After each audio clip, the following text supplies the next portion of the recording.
All right, welcome to another episode of Let's Talk About Long-Term Care. I am your host, Thaisa Hunter from Elite Med Staffing Group. You know how we do it. Everything is right off the top, raw reaction to what we're reading, what we're talking about, what's going on in the entire continuum of long-term care. Everything from hospice, home care, memory care, assisted living, the whole shebang, right? So let's jump right into it. All right, CMS just came out with an announcement that they're getting ready to phase out the TNA program, all right, and get rid of some of those waivers, the PHE waivers. All right, so let's just tap right into it. Shout out to Skilled Nursing News with the information. Them, McKnight's, and other periodicals always keep us up abreast of what's going on in the industry, right? And I give you my insight. I give you my opinion as a staffing agency that works directly with long-term care. That's our specialty. We work directly with the leadership, administrators, directors of nursing, things like executive directors. That's what we do.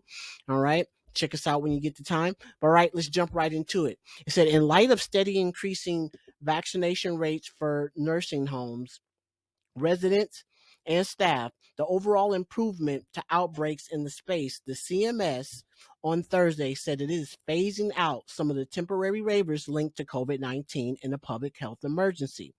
Among those is a temporary nursing aid program set to sunset in 60 days. CMS said, citing long-term care surveys finding that the link residents' weight loss, depression, and pressure ulcers to the lack of certain minimum standards, according to the memo issued by the agency. Now, I'm going to pause this right here. Um, I don't know if I quite agree with that. I don't think I quite agree that it's a lack of necessary standards. We know those things do happen, but why is it happening?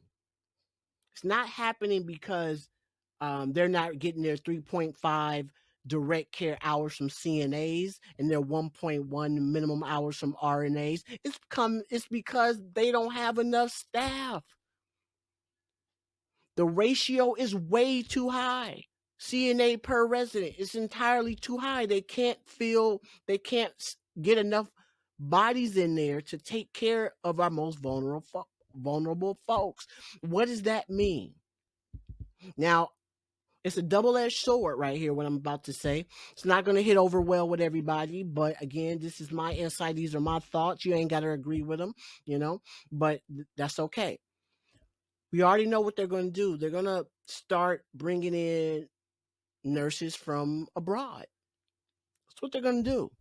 We know it's coming. It's already happening, but now it's just going to, it's going to take up, it's going to pick up steam in the next couple of months. In the next year or so, you're going to see that program. And it's unfortunate because the CNAs and things that are happening currently are not going to be addressed. They're going to be smoothed over by bringing in international talent to the facilities. And it is, it's kind of wild because, again, if organizations are not bringing in the funding that is needed, giving the ladder for the CNAs, for the LPNs to climb and be better versions of themselves, knowing that they have a career and they have a ladder to climb, right, which they need to do. That doesn't force. If you bring in a flood of new talent from overseas, then that skirts the responsibility of organizations and facilities to do what they need to do for the current staff that's here, for those that they need to be making a better environment and opportunity to grow with their facility.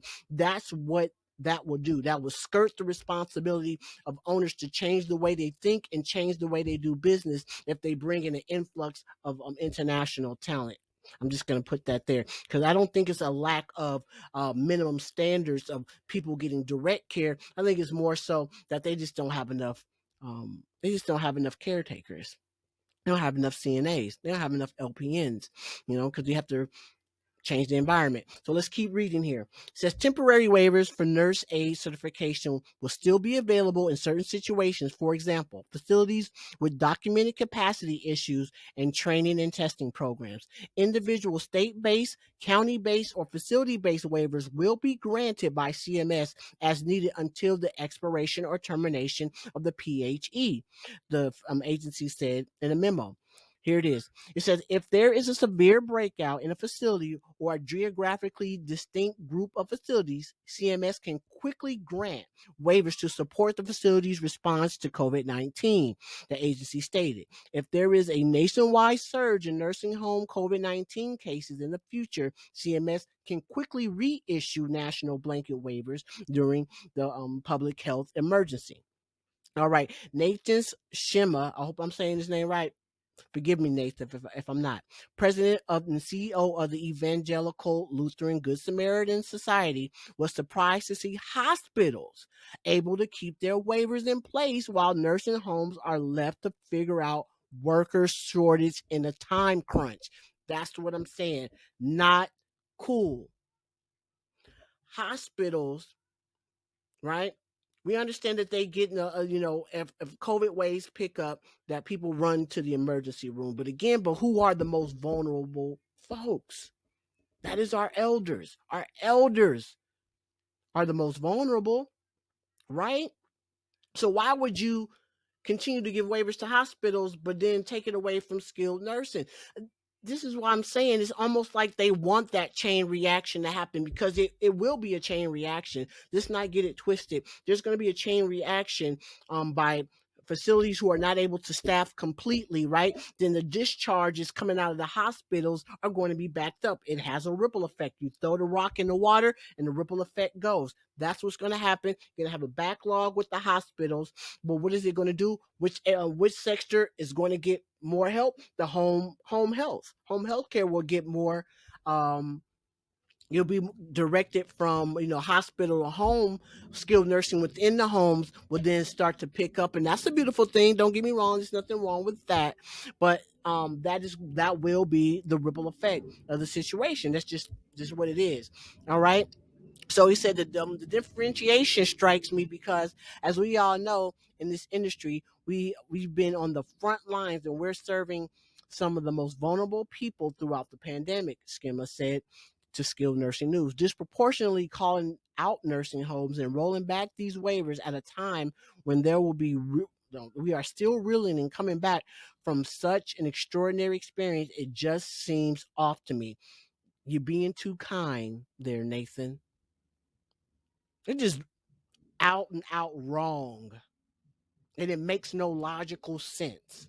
All right? That's just what it is. So he said, now is the time to let such crucial support for nursing homes in. Holly Harmon, Senior Vice President of Quality Regulation and Clinical Service for the American Health Care Association, said in the email, states' capacities are not sufficient to accommodate the training and the testing needs of thousands of temporary nurses in this short time frame. Harmon added, we cannot lose these heroes in the midst of the historic labor shortage.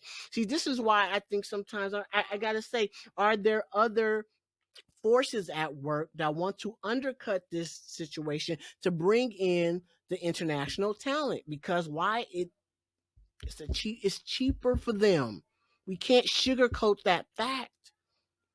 It's better for their bottom lines to bring in talent from elsewhere, as compared to go ahead and paying those who need to be paid who are at home.